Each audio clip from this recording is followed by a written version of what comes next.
Good morning and welcome back to the hottest marriage show in America. If y'all haven't noticed, we are number one in the Lewis household. We are. And maybe your household one day. Good morning, my love. How are you doing? I'm doing well, thank you. I never ask you, how are you doing? Oh, it's crazy that you say that. I remember on Diverse Clarity that Naeem recognized that I was never asking how he was doing. Because when you're new to it, you just kind of just don't want to mess up. You don't realize there's other people. So you just wait till somebody tell me when I can talk, boss. Yeah. I'm doing fantastic, to be honest. Every day has been a constant uphill battle in trying to perfect life, and I really enjoy it. It's like this puzzle thing, so it's fantastic. I feel like I learn something every day. Yeah. So, what are you doing this weekend? This weekend, I'm transforming. Well, I'm shedding my wife and my mother titles, and I'm just about to be Kanika. This weekend, I'll meet up with my friend. There's a art showing, Black artists in Detroit, this Saturday. So I'm kidnapping one of my friends to go do that, and then I'm getting a hotel room for myself. And then in the morning, I'm picking up my best friend from the airport, and we're going to have a great time in Detroit. And we're going to, my thought is, what I believe we're doing is we're staying at a Black-owned bed and breakfast in Detroit Sunday night, and then I'll be back on Monday. Oh, that sounds pretty dope. Sounds exciting. Yeah, I'll put on my mother-wife titles on Monday, 12 noon. No sooner. Oh, well, good luck to that. Okay. Yeah, that sounds pretty dope, though. I was, this is the first weekend where the kids are going to be out of school, and I think that'll allow me to try to be creative and do what I do while you're gone. And I do want to say that this is not the first time that she's disappeared with me with kids before. I just feel like this time is the first time that I can actually be purposeful in with things planned for them to do, instead of just, I know that they can cook and do all of that by themselves and they wouldn't even know that I was in the house. But I plan on, being a little more active, and this is without a car. So I'm really considering different things I could do with them. Mm-hmm. Oh yeah. But I wanted to ask you, I know you are like a professional social media watcher. and when I do look at it, I see people still talking about hustling. And I want to know, what is hustling to you? Because it's so prevalent in our community that no matter what you do no matter what, it's some type of hustle. And if you're not doing it, then it's like you're not trying to get it. Do you agree? I mean, if you're not doing it, you're not trying to get it. Like if you're not hustling. I guess that's generally the idea. Like, yeah, the people who really want something, they're gonna hustle for it. They gotta push and work hard. And so, what do you look at as hustling? I don't know. I think it depends on what you're doing. Like, does it? Like, I remember when you told me you weren't about the hustling life. Yeah, I am not. So, but I learned what I was a hustler for. Yeah. Okay. So I guess that's the thing. So when President Obama was elected, John and his friends, y'all know those little bands that people wear or whatever. So they had a whole bunch of these bands. Like 10,000 of them made. Yeah. Like 10 to 12,000 made. Do we have any more of those? We had a bag for forever. But they decided they were going to go to the inauguration. They were going to sell these bands, right? Mm-hmm. and it was cold. And John called me 2 hours into the cut and said, "Hey, I'm not a hustler. I figured this out. It's cold." Hey, look, if anybody went to the inauguration, that was like, it was like one of the coldest weekends for like people to be outside, and there was so many people out there. So I'm gonna tell you, like, we had this plan. Like, I think we actually just made enough to pay for the trip, but we had a plan to charge so much, right? It got to the point where we were just charging them for $1. Hey, they said $5. That $5 shrunk to $1. He was like, "I'm not about that hustling life." And then it was like, it was really cold, and we were actually doing it illegally because I didn't know that you had to have a license to do that. Like, the police was telling us to move, like you can't do that, and I was like, dang, and it was so crazy. We had found a spot where people was wanting it, and it was like, dang, he just told us we can't do this, and it's like, what do you do? And then what did you do? Y'all went to go eat?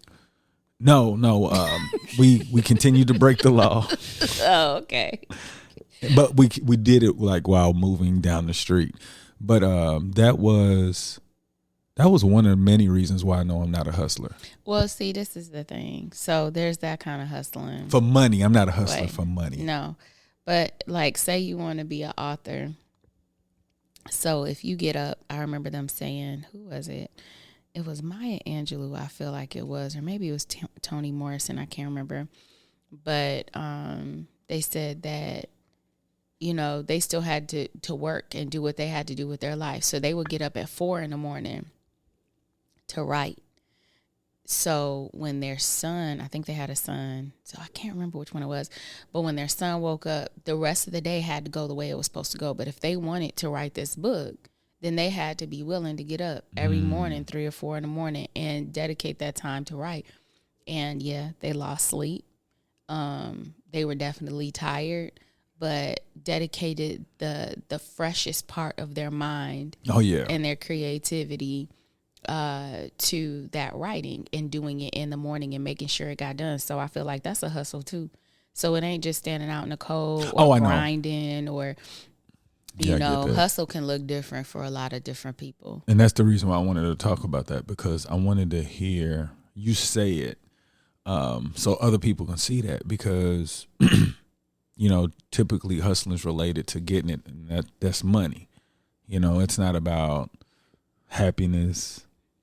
It's not about like creating more time. It's like we're typically using our time to make this money because we think money is going to free up more time to do what we want. That's the intention. I don't think people are just driven by money. They're driven by freedom. The idea of it. But they to me, money is the key to the freedom that they're looking for. And that's the distraction. The thing, I was just talking to a friend of mine yesterday. It was like, those who don't think work for other people, and they're probably getting underpaid. Mm-hmm. Like, I definitely agree. Yeah, and I was like, I'm trying to think, like, where did I get that from? Because it's not mine, but it was like a whole thing. I think it's I don't know, I'll come up with the name, but I love this book.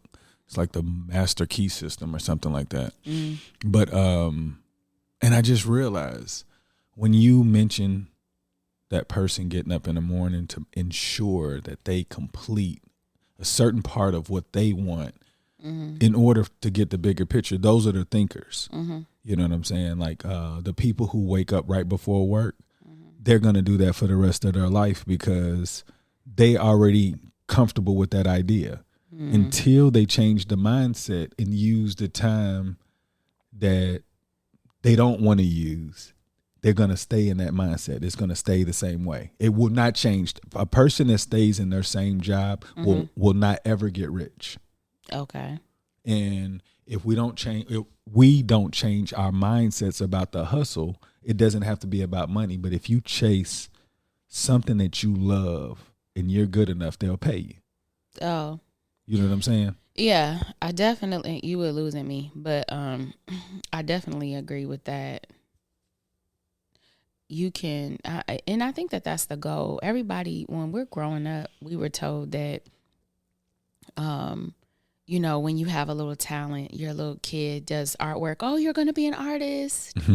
Or, you know, if the little girl likes to, or the little boy likes to drive cars, you're going to be a race car driver. But, you know, whatever you think that when you grow up, you're going to get to do the things you want to do. And you don't really think about success and money. But you know what's funny? When you get older, I remember the things about being a little artist or being a race car driver changed to like 4 different things that you want to do to make money. Oh, you must want to be a doctor. Oh, you talk a lot. You're going to be a lawyer. Oh, you're going to be a engineer. There are 4. I can't remember what it is, but teacher. Yeah, but teacher wasn't gonna give no money. But I think maybe it was less about money, but more about a respectable profession. You're gonna be a teacher, engineer, a lawyer, or a doctor. It stopped being about what you loved and more about, okay, well, what's gonna pay successful and pay you. That's so. And you know what's so crazy? All of those jobs, like they don't get paid like that. Only the very best get paid like that in their field. Oh, but you figure that out when you get them student loans and you come out. I know, but it's like, but why do we keep pushing? What the hell? Why do we keep sending people with this idea that, like all we did was create more debt? I feel like we just live a life of a conveyor belt. We put everybody on the same conveyor belt, give them the same information, expect to spit out the same workers. But I think that's what they want to do, right? It is.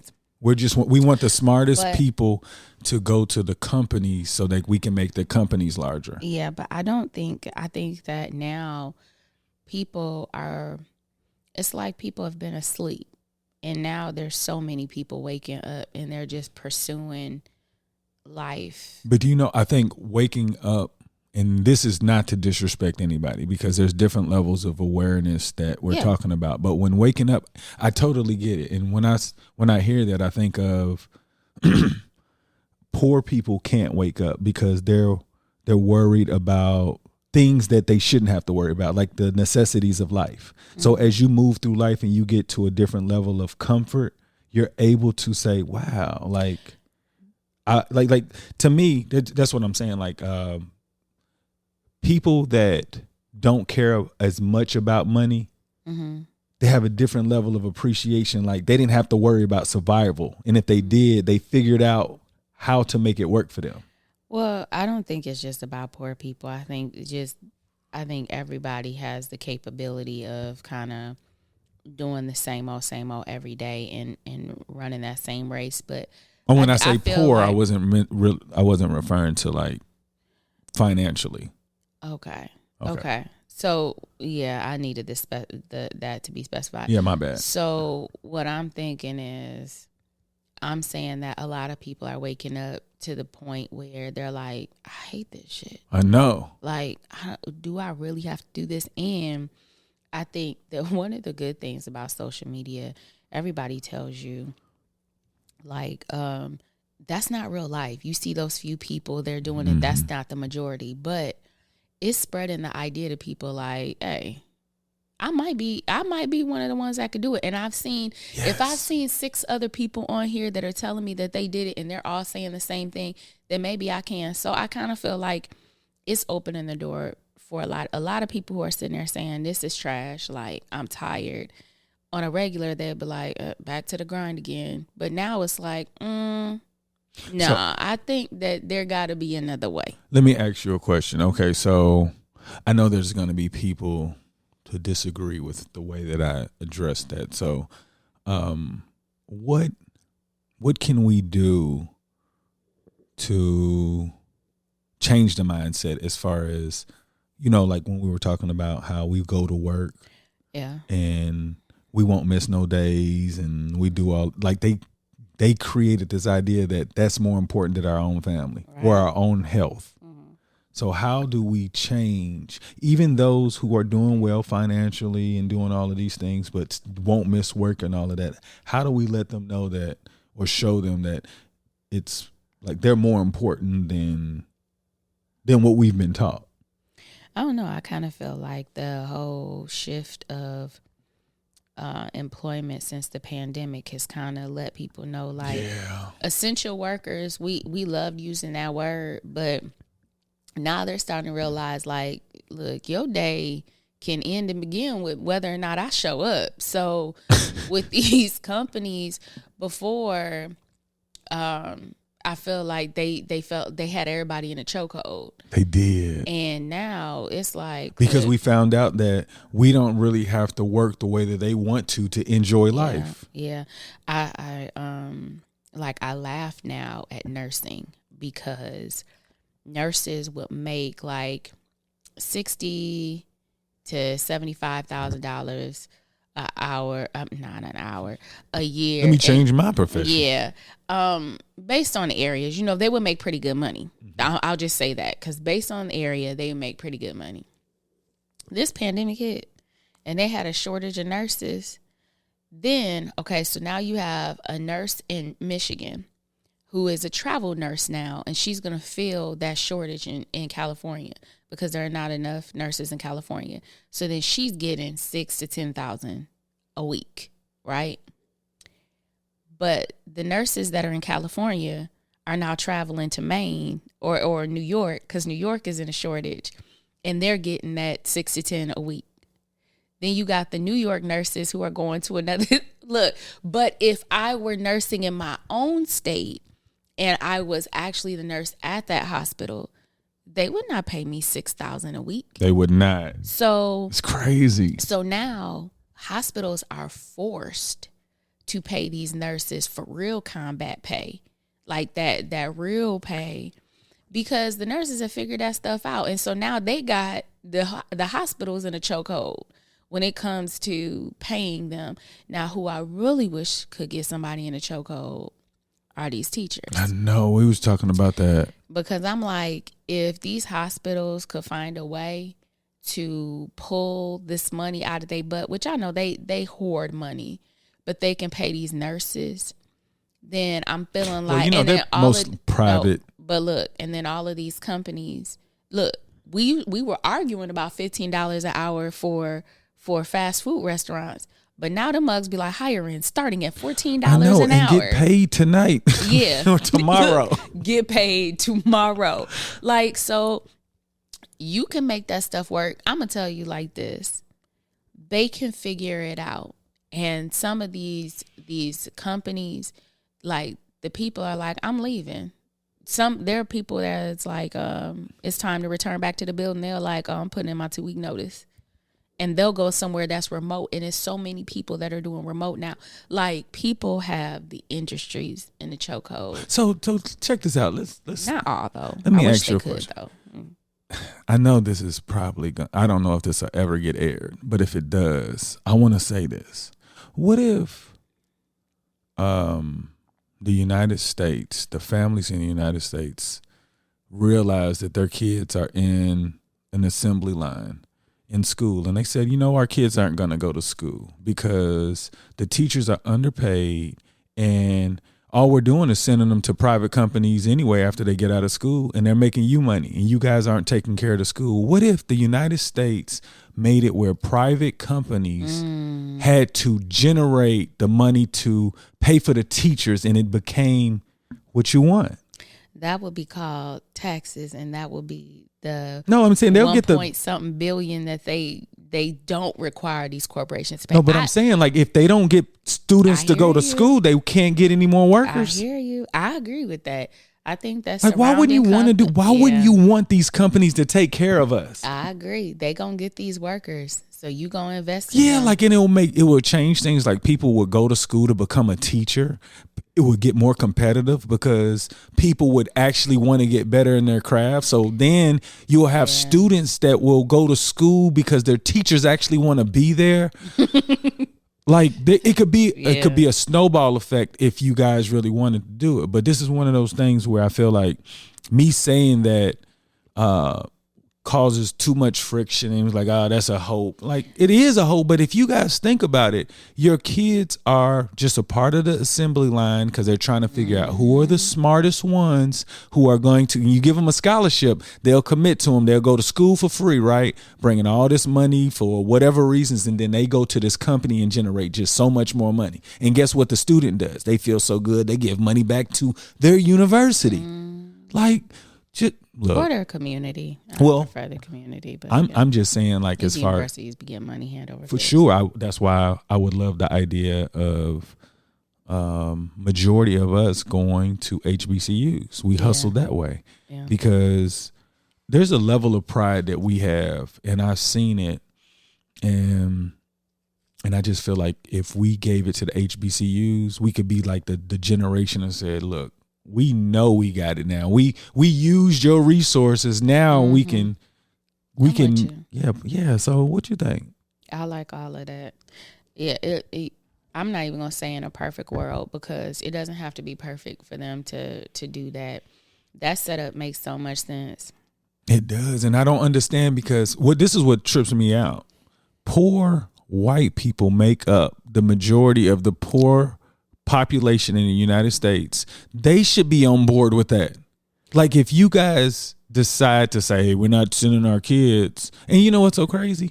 Like, if they just cared just enough about themselves, they could get so much more. Yeah, but at the same time, school offers way more to them than thinking about the end result for their kids. No, I get it, but I'm saying, like, if you drop a seed and maybe it's like, maybe we can do more. Yeah, I think that it definitely requires a majority. I think that if you wanted the white people to fall in line, it can't come from us because then it gets spun around to saying it's really about us and not about them. Like, they don't see that that's the ultimate gag. The ultimate gag on white America is that they think that poor people are people of color. Mm-hmm. Anything that benefits poor people, even if they know that they're not necessarily fortunate, they are often spun to the point where they feel like anything that is helpful to those people who need more assistance in life, they feel like it's not about them. It's about people of color. I know.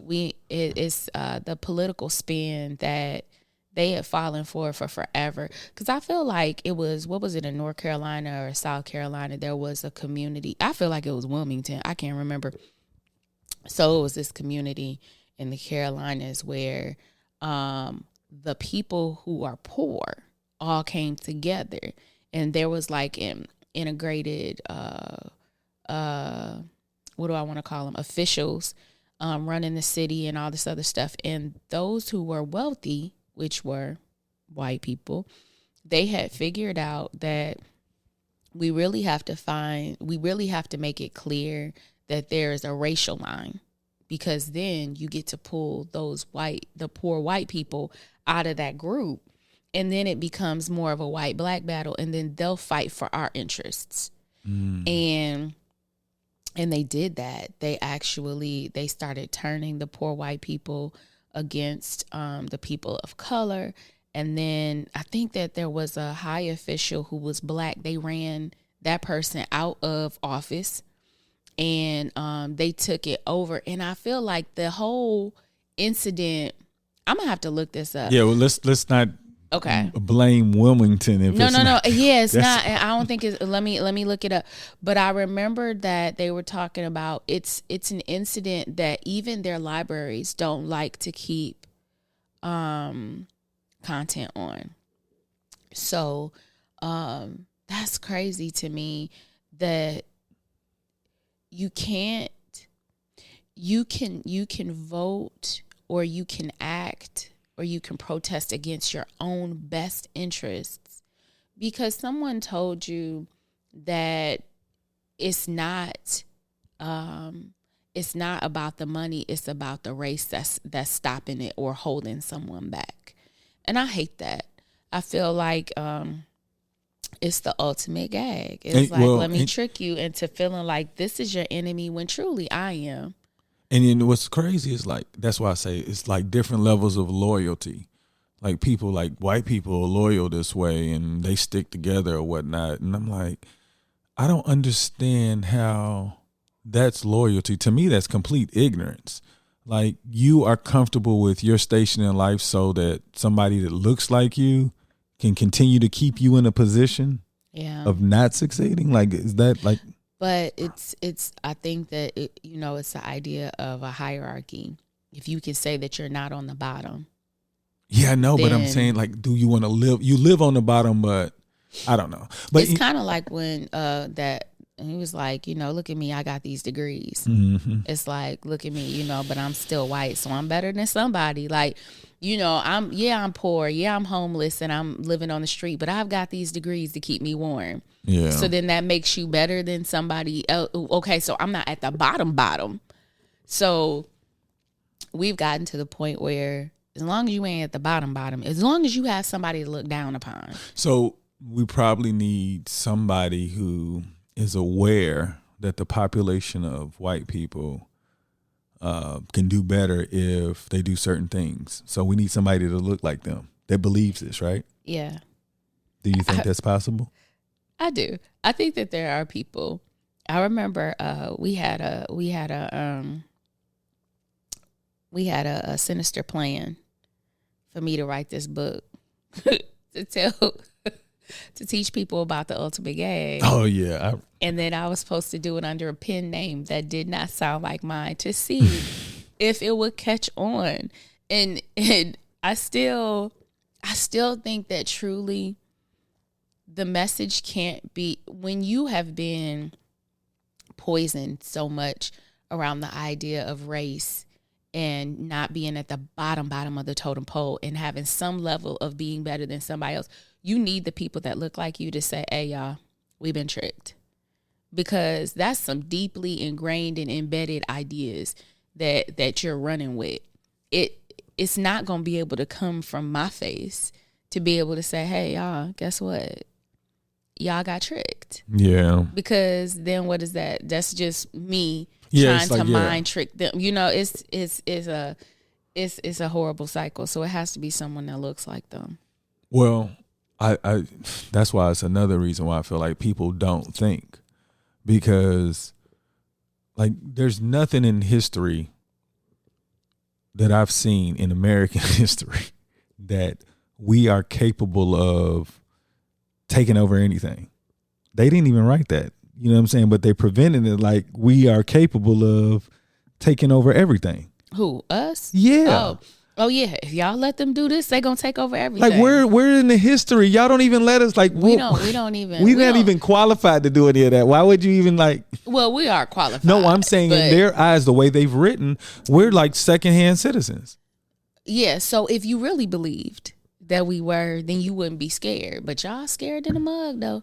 I don't know. I don't know if I think the people that there's a strong pen on their side that can control so many different things. Yeah, they wrote up a lot of it's a lot of, what is it, fear mongering? Yeah, Kim, tell me this. Like, think about this. If you think you can improve something, why wouldn't you change things?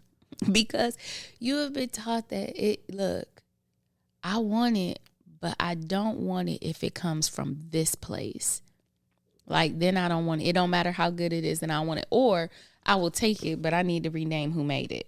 Yeah. Or who did it. We need to be able to spin it. So when, okay, this could be a pivotal moment in the show. When will America, the powers that be, accept the responsibility that we were not considered real people, and like we haven't gotten whatever they said they were going to give us? They took everything that they had said that they were going. When are they going to accept that responsibility? They won't.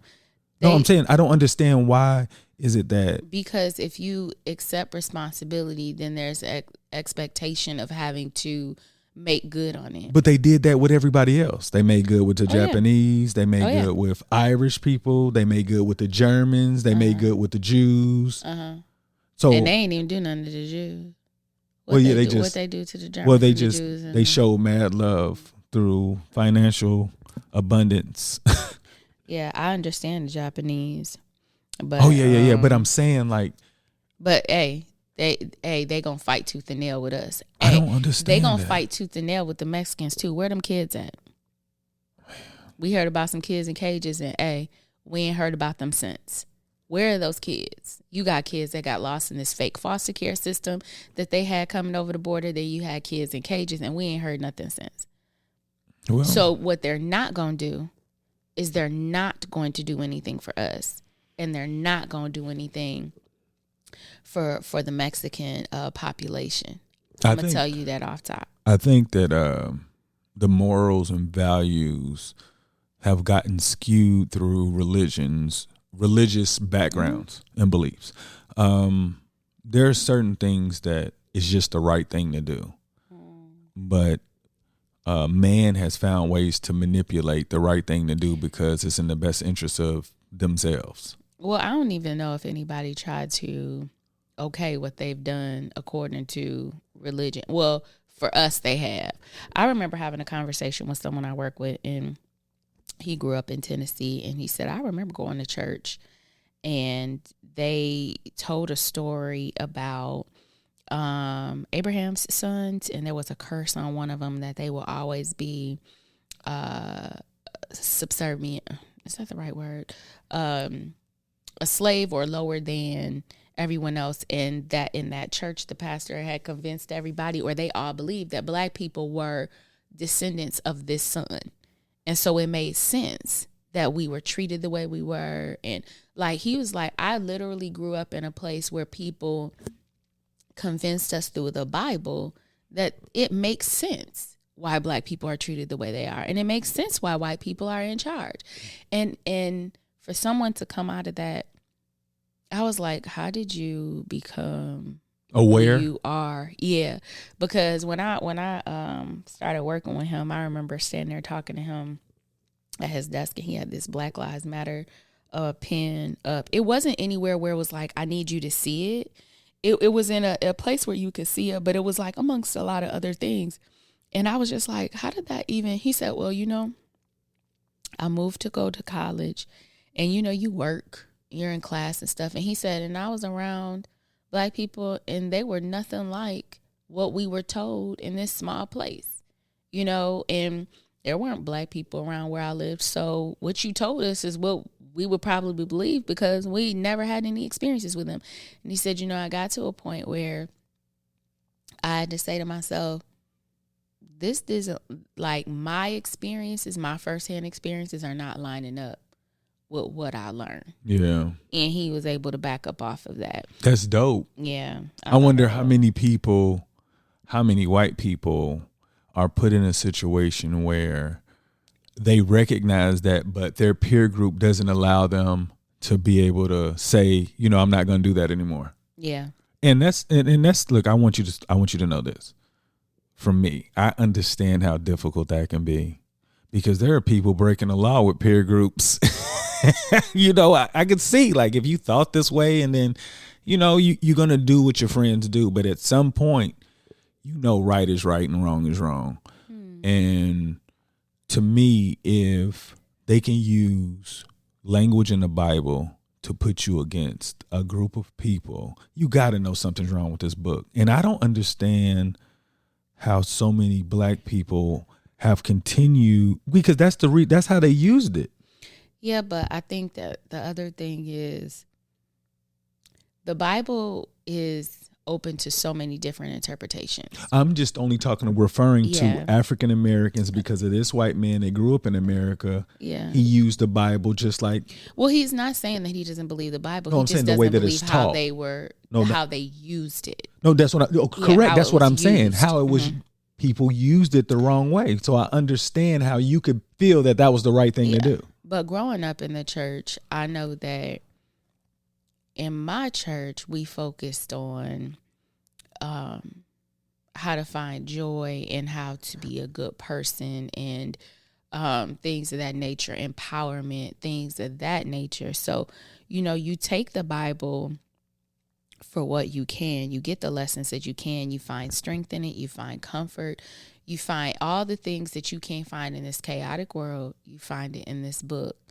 And if you go in with the intention of finding instruction for love and for comfort and for understanding, that's what you're going to get. If you go in there with the intention of finding a basis for hate or manipulation or any other negative reason, you're gonna find it. Watch this. So check this out. What if, black people went to these white churches in the beginning, right? Mm-hmm. You got a black person that is following this message that you said. Mm-hmm.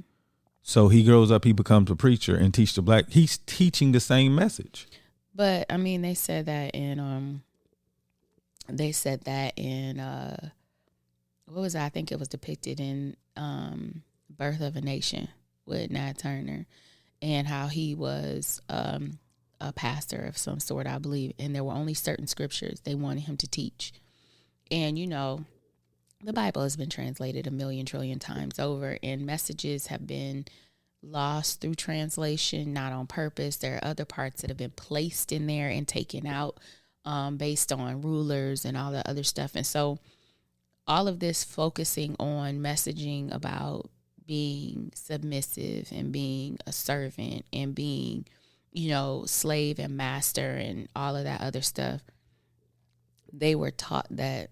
That's what I'm saying. So, and, they spread that message, and it wasn't on purpose. I know, but I'm saying, like, what if I grew up in somebody who was teaching that message, and I'm like, man, white people are better than us. Y'all, it's in the Bible. Like, why? Like, so that's what I'm saying. Like, you said that there's a message that white people get. Shoot, there's black people that could receive the message and accept the fact that, hey, I get it. And guess what? That's an easier life than what we live in, because we fighting on things that they feel like they don't even supposed to have.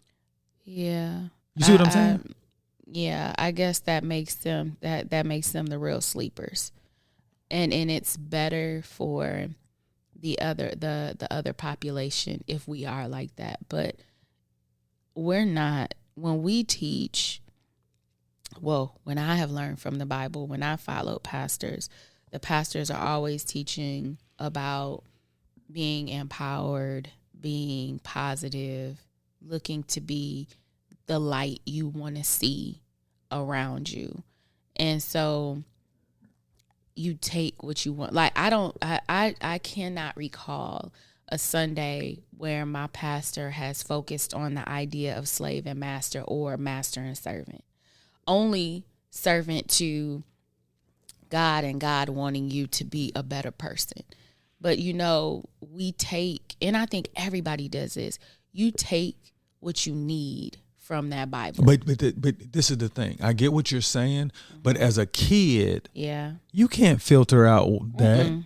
So you're only going to process what you process, and you're hoping that the stuff that you got is right. You're right. Yeah. But I think that's with a lot of things. We're going out in the world, we get exposed, and we're hoping that we're able to grab the right things out of the message and use it. It's not always going to be true. But even those who might be taught to feel the same way that this small country church was teaching, you would hope that they would come in contact with others that would say, no, you don't have to feel that way about yourself. Let me tell you something. For sure. You know what I'm saying? So yeah. As we all find different levels of awareness and awake to become better people,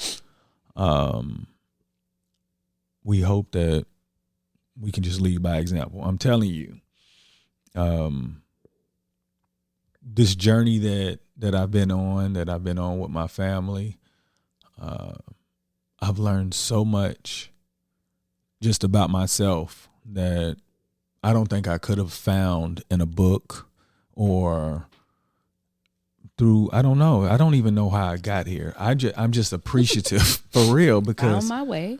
I just don't think I can make purposeful bad decisions anymore. And I feel like just listening to you, I feel like different people are going to realize that they've gotten a lot of fruits and didn't even work for it. So when they realize that they were blessed, maybe they can lead with a different intent going forward. Maybe. But anybody you want to give a shout out before we get out of here? Yes, I want to give a shout out. I don't know if I've done this before, but I want to give a shout out to, I did, Southern Elegance. So we had, this past week, we had the gift exchange at my job.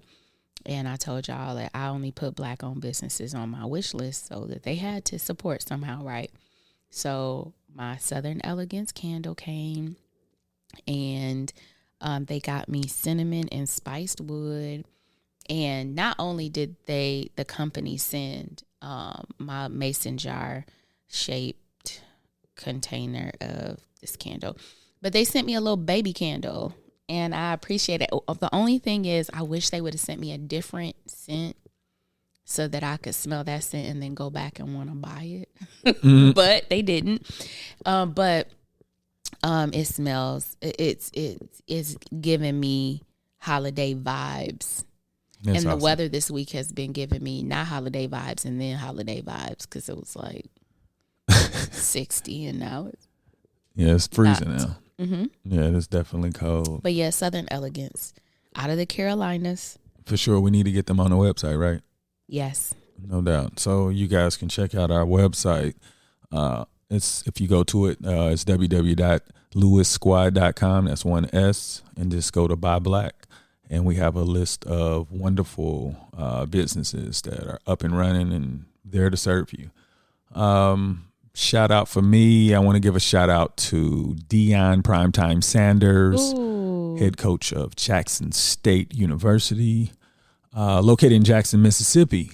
He recently got the number one recruit in all of high school football, I believe. And I believe, like, I've been talking about this. I've told my friends this for years. I said the paradigm shift at some point is going to change. We were going to white institutions for resources and exposure, and now you have possibly that at HBCUs. So him getting those resources right at Jackson State, like, it's so crazy. White schools say, you can't go there because we have resources and exposure. Like, everybody want to see them. Like, they going to go to him. And at the end of the day, he's about to be coached by the best cornerback ever. Like, there's nothing that a white institution can do. Like, he's going to constantly be around professional athletes because of who his coach is. And we worried about him going to a PWI. You know why? Because y'all see the shift changing from your money. NCAA been stealing money from athletes, not just black ones, athletes this whole time. They don't have any product other than you going to school, say, we're going to give you a free education, and they make billions of dollars of you every year. Now the game has changed. And I want to say shout out to Deion because I knew it was going to happen. Shout out to Eddie George because I know he's at Tennessee State, and I know things are going to change there. And big ups to HBCUs. It really means a lot to, give shine to you guys whenever I can because, I was one of those lost souls when I was younger, and you guys deserve it. That's it on my behalf. You good? Mm-hmm. All right. Make today better than yesterday. Don't worry about anything you cannot control. Boom.